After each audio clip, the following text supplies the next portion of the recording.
दोस्तों, अगर आप प्रॉपर्टी खरीदने जा रहे हो या आपको अपनी प्रॉपर्टी को सेल करना है तो उससे संबंधित दोस्तों आपको लेन देन को लेकर पूरे नियम जान लेना आपके लिए बेहतर होगा।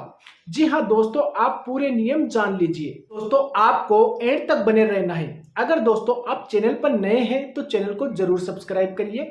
तो जानते हैं क्या है प्रॉपर्टी के नियम। तो प्रॉपर्टी को खरीद और फरोख्त करना एक मोटी रकम वाला काम होता है।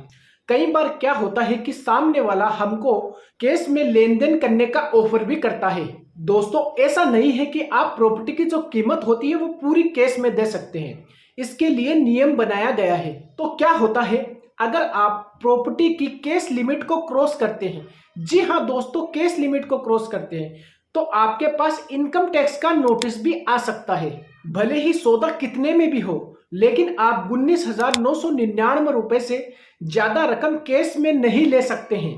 इसके लिए 2015 में इनकम टैक्स अधिनियम की धारा 269 SS, 269 T, 271 D, 271 E में बदलाव किए गए हैं। इसमें 269 SS में जो बदलाव किया गया था वो काफी महत्वपूर्ण है। जी हाँ दोस्तों, काफी महत्वपूर्ण है, जो ऐसी स्थिति में जुर्माने की बात करता है।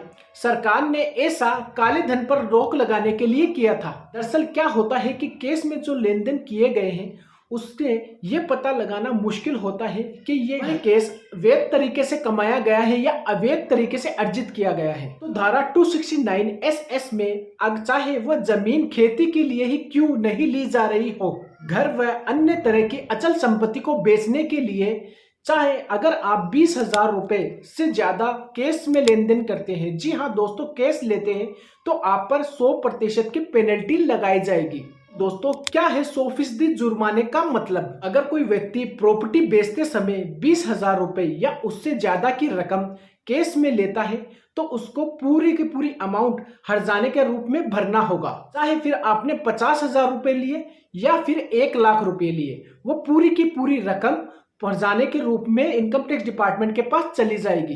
दोस्तों, कहानी यही खत्म नहीं होती। इनकम टैक्स की धारा 269T जले पर नमक का काम करती है। मान लीजिए किसी कारणवश सौदा कैंसिल हो गया या रद्द हो गया, तो खरीदार ने विक्रेता को क्या कहा कि मुझे मेरा पूरा अमाउंट यानी पूरा पैसा वापस कर दीजिए। अगर फिर 20,000 रुपए से ज्यादा कैश में लिया जाता है, नगद में लिया जाता है, 20,000 रुपए से ज्यादा की अमाउंट कैश में लौटाई गई है तो 69 SS की तरह पूरी की पूरी रकम पेनल्टी के रूप में ही चली जाएगी।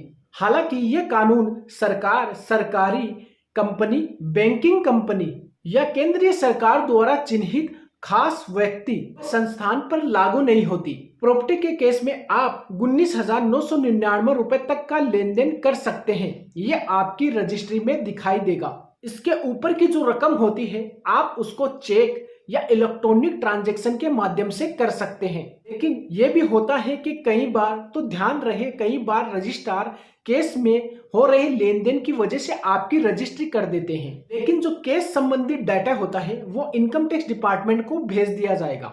इसके बाद आप पर मुसीबत आएगी, आपको दिक्कतों का सामना करना पड़ेगा। आई होप दोस्तों ये वीडियो आपके लिए जरूर इन्फॉर्मेटिव रही होगी। अगर आपने इस वीडियो से कुछ सीखा है तो इस चैनल को जरूर सब्सक्राइब करें और इस वीडियो को लाइक और शेयर जरूर करें।